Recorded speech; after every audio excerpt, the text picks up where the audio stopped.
Bismillahirrahmanirrahim. Assalamu alaikum. In this lecture series of complex analysis, now we are going to talk about Green theorem.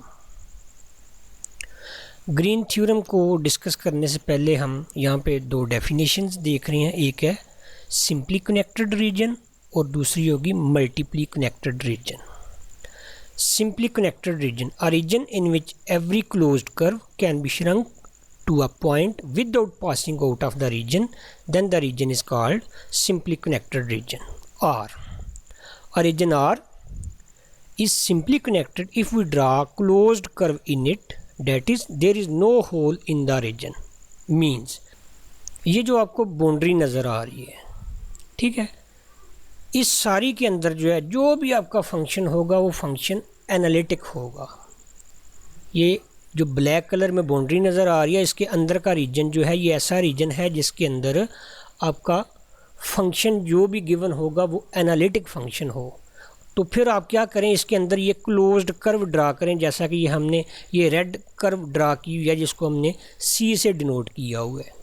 ठीक है, तो फिर ये जो हमने सी ड्रा किया इस सी की बाउंड्री पे भी और सी के इंटीरियर पॉइंट पे भी फंक्शन जो है वो एनालिटिक होगा.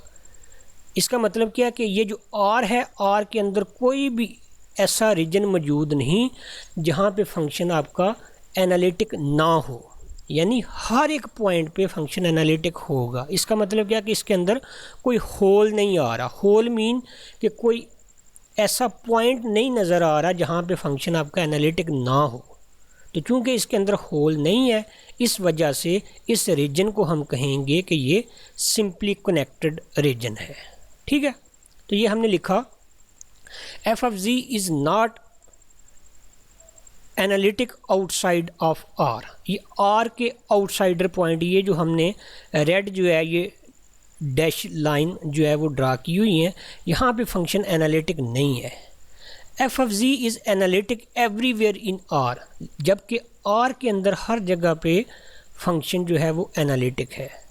सी is any closed curve in R. C हमने आर के अंदर एक क्लोज्ड कर्व ली and there is no hole in R. तो आर के अंदर कोई ऐसा होल मौजूद नहीं, कोई ऐसा पॉइंट मौजूद नहीं जिस पे आपका फंक्शन एनालिटिक ना हो. हर एक पॉइंट पे एनालिटिक होगा.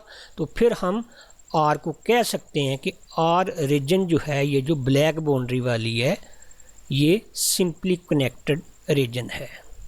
इसी तरह से multiply connected region, a region R is multiply connected region if there is a hole in the region. एक या एक से ज़्यादा अगर होल आ जाएं किसी रीजन के अंदर, होल मीन कि ऐसे पॉइंट आपको मिल जाएं जिन पे फंक्शन एनालिटिक ना हो, तो फिर हम उस रीजन को सिंपली नहीं, उसे हम मल्टीपली कनेक्टेड रीजन कहेंगे. जैसा कि हमने लिखा F of G is not analytic outside of R prime and not in R double prime and R triple prime. ये जो ब्लैक बाउंड्री वाली रीजन है ये है आर प्राइम, और ये जो बाहर रेड लाइंस आपको नज़र आ रही हैं ये आउटसाइडर है एरिया आर प्राइम का. इस सारे आउटसाइडर में तो फंक्शन एनालिटिक नहीं है. इसके अलावा ये जो आपको आर ट्रिपल प्राइम नज़र आ रहा है ये स्मॉल सर्कल टाइप रीजन जो है इस पे फंक्शन एनालिटिक नहीं है, और इस आर डबल प्राइम में फंक्शन एनालिटिक नहीं है. ठीक है, ये तीन रीजन ऐसे हैं जिन पे फंक्शन एनालिटिक नहीं.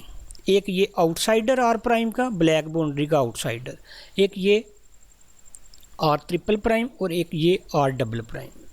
तो ये देखें आर प्राइम जो है ये एनालिटिक है, इस पे फंक्शन जो है इस रीजन में, लेकिन इस आर प्राइम के अंदर ये आर डबल प्राइम भी एक रीजन आ रहा है, आर ट्रिपल प्राइम भी इसी आर प्राइम के अंदर आ रहा है. तो ये दो रीजन इसके अंदर ऐसे मौजूद हैं जिन पे फंक्शन एनालिटिक नहीं, यानी दो होल इसके अंदर मौजूद हैं, एक आर डबल प्राइम और एक आर ट्रिपल प्राइम, जिस वजह से हम इस रीजन को सिंपली नहीं, इसको हम मल्टीपली कनेक्टेड रीजन कहेंगे. ठीक है, और ये सारी एक्सप्लेनेशन इसी के बारे लिखी हुई है कि F of G is analytic in R prime except R double prime and R triple prime. R prime पे फंक्शन जो है वो एनालिटिक है सिवाय आर डबल प्राइम और आर ट्रिपल प्राइम रीजन के. 10 R prime is multiply connected region because of holes R double prime and R triple prime within it. इस वजह से इसको हम multiply connected region R prime को कहेंगे, क्योंकि इसके अंदर आर डबल प्राइम और आर ट्रिपल प्राइम दो होल आ रहे हैं। C is a closed curve in R prime. C हमने क्लोज्ड कर्व ले ली, so C is simply connected. ये हमने एक क्लोज्ड कर्व ली है, तो ये भी एक रीजन जो है वो ऑक्यूपाई की हुई है, ठीक है। तो ये आर प्राइम के अंदर आ रही है, लेकिन ऐसे रीजन में आ रही है जहाँ पे फंक्शन आपका एनालिटिक है। तो फिर इस सी को आप कह सकते हैं कि सी आपका सिंपली कनेक्टेड है, क्योंकि सी की बाउंड्री और इंटीरियर पॉइंट तमाम पे फंक्शन एनालिटिक है। But C1 is not simply connected, it is multiply connected because C1 involve R2 in it is not only R prime. C1 की बात हो रही है। C1 जो है ये है, कहते हैं C1 भी एक क्लोज्ड कर्व है, लेकिन ये सिर्फ और सिर्फ R प्राइम के अंदर नहीं इन्वॉल्व, इसमें R डबल प्राइम का भी कुछ पोर्शन शामिल है। ये जो है ये पोर्शन ऐसा है जिस पे फंक्शन एनालिटिक नहीं। इस वजह से ये जो C1 है, इस C1 को हम कहेंगे मल्टीपली कनेक्टेड, क्योंकि इसका ये वाला पोर्शन जो है इसमें फंक्शन एनालिटिक है, लेकिन ये वाला पोर्शन जो है इसमें फंक्शन एनालिटिक नहीं है। इसी तरह से C2 is again a multiply connected. C2 जो है ये भी मल्टीपली कनेक्टेड है। क्यों? क्योंकि ये C2 है, इस C2 के अंदर R3 इन्वॉल्व है, ठीक है।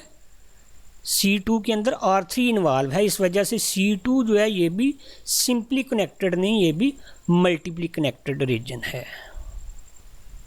अब ज़रा ग्रीन थ्योरम की बात करते हैं। ग्रीन थ्योरम जो है कहता है suppose that Pxy and Qxy have continuous first order partial derivative on R। किसी रीजन R में P और Q ये टू वेरिएबल फंक्शन हैं जो कि कंटिन्यूस हैं, और फर्स्ट ऑर्डर पार्शियल डेरिवेटिव जो हैं वो भी इनके एग्जिस्ट करते हैं। तो फिर क्या होगा? देन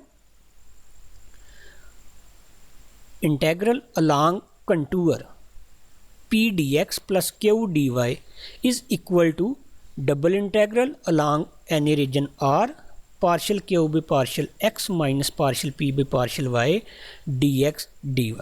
तो फिर ये दोनों जो एक्सप्रेशंस हैं ये दोनों इक्वल होंगी, यानी लाइन इंटेग्रल किसके इक्वल आएगा? डबल इंटेग्रल के, अगर इस फॉर्म में उसे लिखा जाए तो। या let C be the continuous curve in xy plane and R is the surface bounded by the curve. C एक कंटिन्यूस कर्व है xy प्लेन के अंदर, और C के अंदर का जो एरिया है, जो रीजन है, उसको हमने क्या कहा हुआ है? R, जो कि एक सरफेस है बाउंडेड बाय द कर्व, जो उस कर्व C ने घेरी हुई है। तो फिर क्या होगा? उस कर्व C के अलोंग आप इंटेग्रल फाइंड करें P dx plus Q dy का, और वो जो अंदर का रीजन है उस रीजन के अलोंग आप डबल इंटेग्रल फाइंड करें partial Q by partial x minus partial P by partial y का। तो ये दोनों इंटेग्रल सेम होंगे। एक एग्जाम्पल जो है सॉल्व करते हैं, और इस एग्जाम्पल से हम ग्रीन थ्योरम को समझने की कोशिश करते हैं। एग्जाम्पल है, कहता है using Green theorem to evaluate x square d x plus y square d y को आपने क्या करना है? इंटीग्रेट करना है अलोंग कंटूर सी।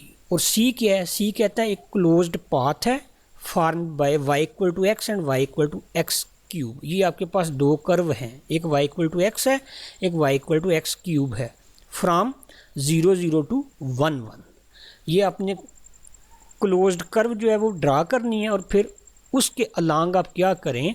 ग्रीन थ्योरम को एवेलुएट करें, ग्रीन थ्योरम को वेरीफाई करें, उसकी लेफ़्ट साइड और राइट साइड दोनों इक्वल हैं या नहीं। तो ये सबसे पहले देखें, ये हमने एक्स एक्सिस ले लिया, ये वाई एक्सिस ले लिया, और ये लाइन हमने ड्रा कर ली जो कि वाई इक्वल टू एक्स को डिनोट कर रही है, और ये कर्व जो है ये y equal to x cube को डिनोट कर रही है। ये आपके पास 0 0 है जो कि ऑरिजिन है, और ये है आपके पास पॉइंट 1 1। तो यहाँ से देखें, यहाँ से ये हमने यहाँ तक इस कर्व को C1 कह लिया, और फिर यहाँ से लेके दोबारा ऑरिजिन तक इस कर्व को हमने C2 कह लिया और ये बन गई है आपके पास एक क्लोज्ड कर्व और इस क्लोज्ड कर्व को हमने C कह लिया। तो पॉइंट वैसे भी हमें गिवन है 0 0 और 1 1। वैसे अगर आपने पॉइंट फाइंड करना हो तो आप कैसे फाइंड करते हैं इंटरसेक्टिंग पॉइंट? एक ये इंटरसेक्टिंग पॉइंट है, एक ये इंटरसेक्टिंग पॉइंट है और एक ये इंटरसेक्टिंग पॉइंट है। इसकी तो हमें ज़रूरत नहीं क्योंकि हमें सिर्फ 0 0 और 1 1 से गर्ज है। ये देखें यहाँ पे y की वैल्यू 1 है और यहाँ पे x की वैल्यू भी 1 है, तो ये पॉइंट 1 1 है। तो intersection of y equal to x and y equal to x cube, तो दोनों की देखें एक एक साइड बराबर है, तो हम क्या लिख सकते हैं x cube equal to x, या इसे हम x cube minus x equal to 0 लिख सकते हैं, x into x square minus 1 equal to 0। X आपको मिलेगा 0 और प्लस माइनस 1 के इक्वल। तो क्योंकि y और x दोनों सेम है, तो अगर x जो है वो 0 और प्लस माइनस 1 है तो y भी आपको 0 और प्लस माइनस 1 मिलेगा। तो intersecting point 0 0 1 1 and minus 1 minus 1 है। ये पॉइंट जो है ये माइनस 1 माइनस 1 है, ये पॉइंट 1 1 है और ये पॉइंट 0 0 है। इसी तरह से अगर आपको ये पॉइंट गिवन ना हो तो आप इंटरसेक्टिंग पॉइंट जो है वो फाइंड कर सकते हैं। अब ग्रीन थ्योरम हमने यूज़ किया उसकी लेफ़्ट साइड और राइट साइड। इसमें ये देखें P d x plus Q d y है, जबकि हमें जो क्वेश्चन दिया गया वो देखें ये x square d x plus y square d y. इसका मतलब है कि पी आपका एक्स स्क्वायर के इक्वल है और क्यू आपका किसके इक्वल है? वाई स्क्वायर के इक्वल है। तो ये हमने लिख लिया, सॉरी ये एक्स स्क्वायर वाई है जो पी है और क्यू जो है ये वाई स्क्वायर है। ये हमने दोनों अलग अलग कर लिए, पी एक्स स्क्वायर वाई और क्यू जो है वो वाई स्क्वायर। ठीक है, तो हमने ये जो गिवन हमें था या ग्रीन थ्योरम की लेफ्ट हैंड साइड जिसे हम कह सकते हैं, ये हमने ले ली contour x square y d x plus y square d y. ठीक है, अब सी जो है सी एक क्लोज्ड पाथ है, इसको अगर हम डिस्ट्रीब्यूट करें तो इसको हम C1 प्लस C2 लिख सकते हैं। ठीक है, C1 है फ्राम 0 0 टू 1 1 और C2 है फ्राम 1 1 टू 0 0। तो ये जो C था इसको हमने क्या लिख लिया? C1 प्लस C2 इन कंटूर C1 कंटूर जो है वो मैंने आपको बताया वो कहाँ से कहाँ तक है? 0 से 1 तक। इसी तरह से कंटूर C2 जो है वो भी 0 से 1 तक है। ये देखें ना, दोनों 0 0 से स्टार्ट हो रहे हैं और 1 1 दोनों का एंडिंग है पॉइंट है। ठीक है, यहाँ पे x 0 है, y भी 0 है, यहाँ पे x 1 है और y भी 1 है। तो एक आपके पास कर्व थी y equal to x cube, इसको अगर हम लिखें तो डी वाई हम लिख सकते हैं 3x स्क्वायर डी एक्स के इक्वल। यानी हम करना क्या चाह रहे हैं? 2 वेरिएबल फंक्शन को हम सिंगल वेरिएबल में कन्वर्ट करेंगे। x में हम कह रहे हैं, y को भी हम किस में कह रहे हैं? x में। ये देखें ना y equal to x cube. इसका मतलब क्या है कि जहाँ जहाँ पे y होगा उसको हम x क्यूब से रिप्लेस कर लेंगे। जबकि C2 जो दूसरा कंटूर है वो क्या है? y इक्वल टू एक्स है, दूसरी कर्व जो है ये देखें ये वाली जो है। ठीक है, C2 यही है ना, y इक्वल टू एक्स। जहाँ जहाँ पे y होगा उसको हम x से रिप्लेस कर देंगे, तो dy को हम किस से रिप्लेस कर देंगे? dx। अब ये वैल्यूज़ हम सब्स्टिट्यूट करते हैं इनकी जगह पे। तो ये देखें x square y d x plus y square d y equal to C1 x square y d x plus y square d y plus C2 और वही फंक्शंस। अब हमने करना क्या? y को C1 के लिए लिमिट जो है वो 0 से 1 है, एक्स स्क्वायर और y को हमने किससे रिप्लेस करना है? एक्स क्यूब से। dx प्लस y जो है y किससे रिप्लेस होगा? एक्स क्यूब से। तो y का स्क्वायर है तो एक्स क्यूब स्क्वायर और dy जो है वो 3x स्क्वायर dx प्लस। अब ये जो है इसको 1 से 0 हमने क्यों किया? इसको 1 से 0 इसलिए किया क्योंकि ये जो है इसकी डायरेक्शन 1 से 0 की साइड पे आ रही है। इसकी डायरेक्शन 0 से 1 की साइड पे थी, लेकिन इसकी डायरेक्शन 1 से 0 है। पहले हम 1 से 0 लिखेंगे, उसके बाद हम नेगेटिव का साइन लगा के इसको भी रिवर्स कर लेंगे 0 से 1, क्योंकि हमें पता है हमने लोअर लिमिट को नीचे जो स्मॉलेस्ट लिमिट होती है उसको लोअर लिमिट के तौर पे और ग्रेटेस्ट को हमने अपर लिमिट के तौर पे यूज़ करना होता है। ठीक है, तो ये लिख लिया हमने। करना क्या था? ये एक्स स्क्वायर वाई को एक्स से रिप्लेस करना था। इसी तरह से ये वाई स्क्वायर है तो दोबारा इसको क्या लिखा जाएगा एक्स स्क्वायर और डी वाई को डी एक्स। ये जो अभी हमने ये फाइंड किए हैं ये हमने रिप्लेस किए। तो ये देखें ये क्या बन गया, ये आपके पास बन गया एक्स क्यूब और ये बन गया 3x8 dx माइनस इसमें ये अपर और लोअर लिमिट को चेंज जब किया तो बाहर नेगेटिव साइन आया 0 से 1 और इससे लिखा जाएगा x cube plus x square dx। अब इंटेग्रल दोनों का सेम है 0 से 1 तो ये टर्म सारी इकट्ठी की तो ये बन गई। इसको हमने इंटीग्रेट किया with respect to x, upper limit 1 और लोअर लिमिट 0 अप्लाई करने का फ़ायदे कोई नहीं होगा क्योंकि सब में x इन्वॉल्व होगा और x को जब 0 से रिप्लेस करेंगे तो अगेन आपको 0 मिलेगा। तो इंटेग्रल इनका हम लिखते हैं, पहले नंबर पे इसका इंटेग्रल लिखा, इसका इंटेग्रल क्या मिलेगा, इसका मिलेगा 3x9/9 यानी x9/3 ये लिख लिया। उसके बाद इसे लिखा जाएगा x6/6 ये, फिर -x4/4 ये, फिर -x³ 3 ये। 0 से 1 अप्लाई किया तो 1/3 + 1/6 - 1/4 - 1/3 ये जब सॉल्व किया तो मुझे लेफ़्ट हैंड साइड का रिज़ल्ट क्या मिला -1/12। इसी तरह से अब मुझे इसकी राइट हैंड साइड जो है वो सॉल्व करनी है। ये मैंने इसकी राइट हैंड साइड ले ली ग्रीन थ्योरम की जो कि double integral along any region है partial q by partial x minus partial p by partial y dx dy equal to, अब क्यू मुझे पता है वाई स्क्वायर के इक्वल था गिवन क्वेश्चन में और पी था एक्स स्क्वायर वाई, वो लिख लिए। ठीक है, तो जब वाई स्क्वायर को मैं with respect to x differentiate करता हूँ तो मुझे इसका डेरिवेटिव मिलेगा 0 और इसी तरह से इसको जब मैं विद रिस्पेक्ट टू वाई करूँगा तो ये मुझे मिल जाएगा -x²। तो ये मैंने इसका डबल इंटेग्रल लिख लिया -x² dx dy।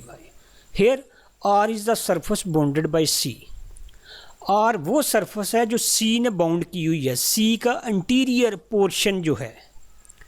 And on R limit of x is x = 0 and x = 1 on x axis. ठीक है, limit of y is y = x³ and y = x on parallel strip to y axis. ये ज़रा ना figure देखें,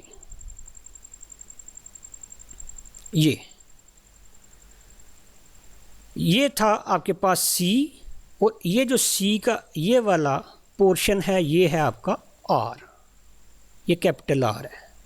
capital R जो है ये इस वक्त XY प्लेन पे मौजूद है, XY प्लेन पे मौजूद है। तो अगर आप देखें इसे X एक्सिस के लॉन्ग इसकी लिमिट क्या है 0 और यहाँ पे लिमिट क्या है 1 है।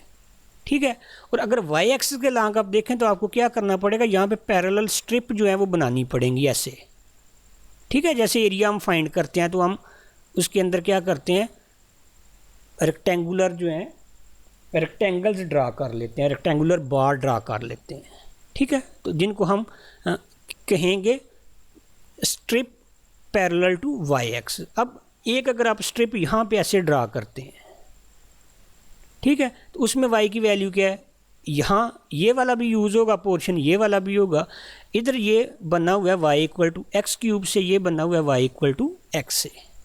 ठीक है, तो इसीलिए हम क्या करेंगे, x के लॉन्ग इसे 0 से 1 और y के लॉन्ग हम इसे लिख लेंगे फ्रॉम x³ टू x। तो ये देख लें, हमने फिर दोनों लिमिट्स लिख ली, x वाली हमने लिख ली x = 0 टू x = 1 और y = x³ से y = x। तो फंक्शन क्या था हमारे पास जिसे हमने इंटीग्रेट करना था -x², ये लिखा dx dy इक्वल टू।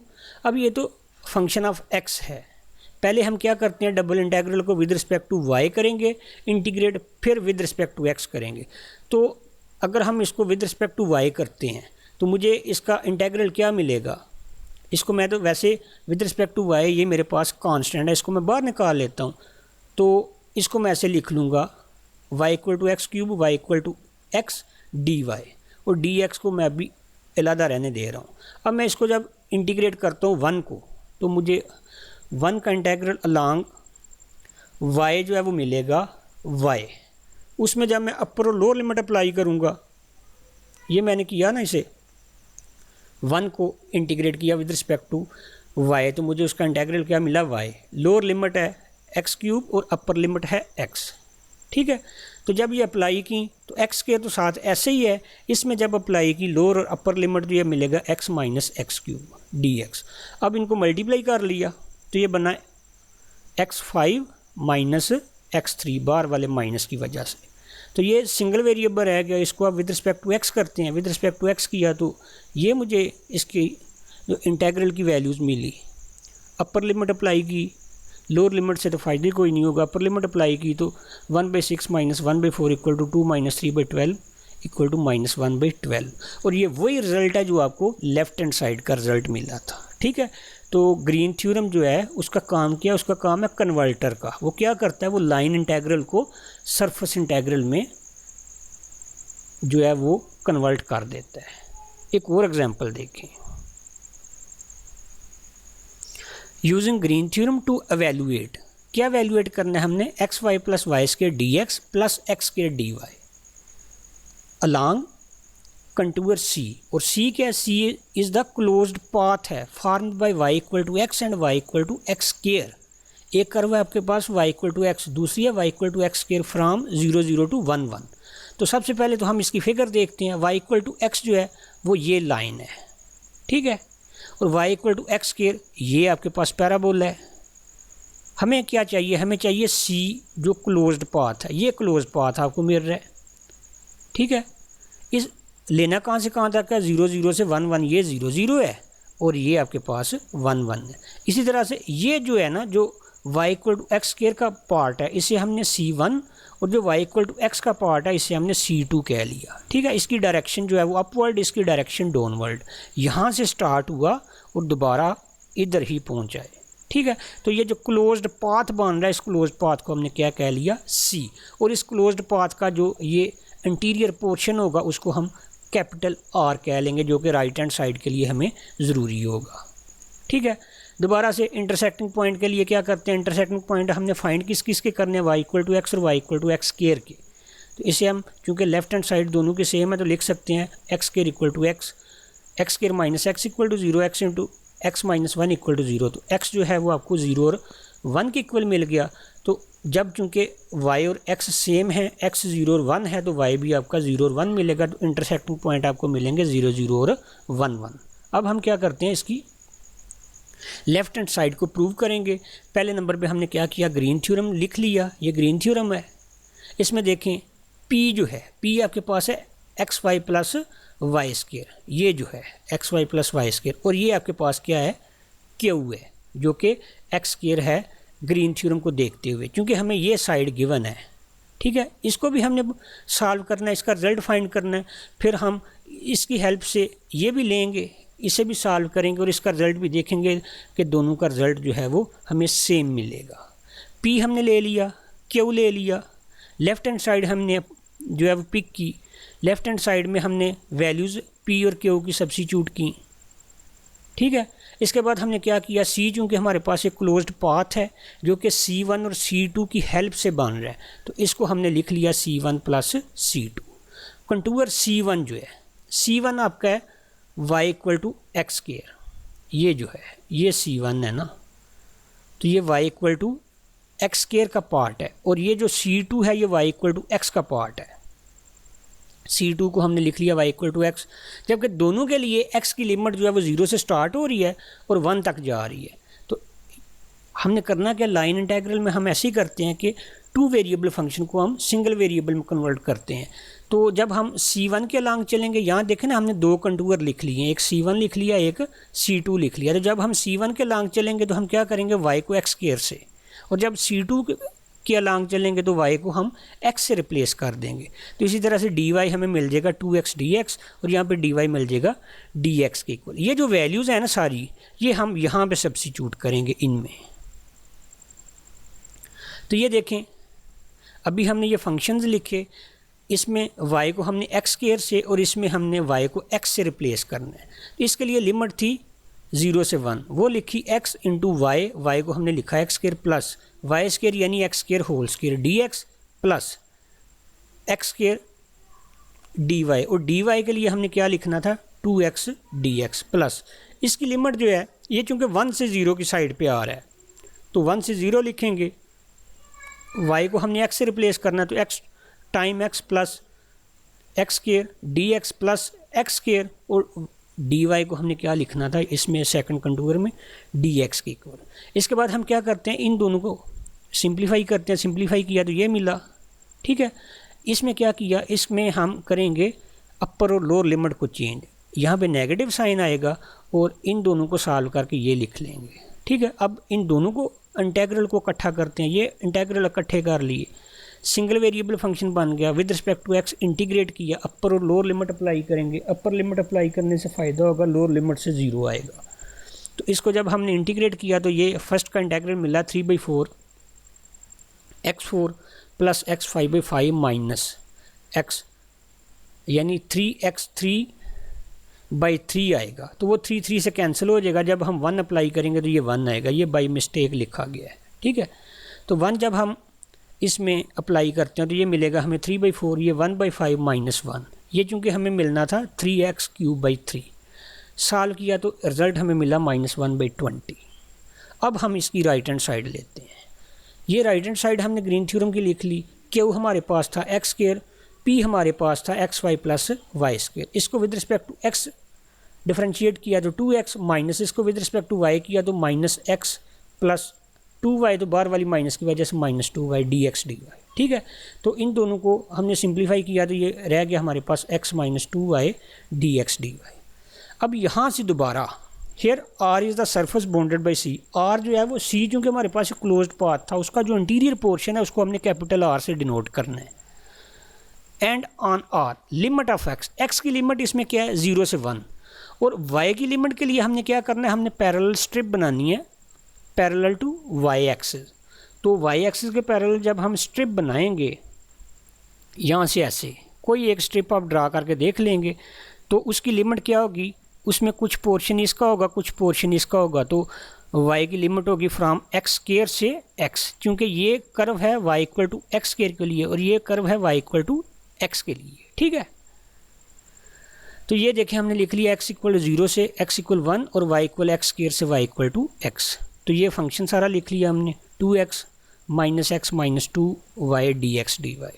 पहले नंबर पे हम क्या करते हैं, विद रिस्पेक्ट टू y करते हैं इसे, ये x वाला जो इंटेग्रल है इसको अभी हमने रहने दिया, ये इंटेग्रल भी और उसका डिफरेंशियल भी। तो इसको जब हम विद रिस्पेक्ट टू y करेंगे, विद रिस्पेक्ट टू y किया तो मुझे इसका इंटेग्रल मिला, ये वैसे आपको पता है x रह जाता है जैसा कि यहाँ हमने लिखा हुआ है। तो ये x, इसको जब हम करेंगे integrate with respect to y तो ये मिलेगा xy माइनस इसका इंटेग्रल मिलेगा y स्क्वायर, ये तो upper limit x lower limit x square जब अप्लाई की तो हमें मिला, इसमें जब हम y को x से रिप्लेस करेंगे तो x square minus x square, और जब ये अप्लाई करेंगे हम लोअर लिमिट तो ये करने के बाद हमें मिलेगा, बार x भी है उसे मल्टीप्लाई करने के बाद हमें मिलेगा x square - x³ - x square plus x4 dx। Single variable function है, इसको जब हमने इंटीग्रेट किया विद रिस्पेक्ट टू x तो हमें इसका इंटेग्रल मिलेगा कुछ इस तरह से, ये रिड्यूस हो के ये दो टर्म्स रह जाएंगी, इनको जब हम इंटीग्रेट करेंगे तो x 5/5 minus x 4/4, upper limit apply की तो 1/5 माइनस 1/4, तो रह जाएगा आपके पास -1/20, और ये वही है जो आपको लेफ्ट हैंड साइड का रिजल्ट भी -1/20 मिला हुआ है, ठीक है। तो ये था ग्रीन थ्योरम, और इसकी हमने जो है वो थ्योरम का प्रूव तो नहीं किया, हमने एप्लीकेशन की मदद से ग्रीन थ्योरम को समझने की कोशिश की है। ओके, अल्लाह हाफिज़।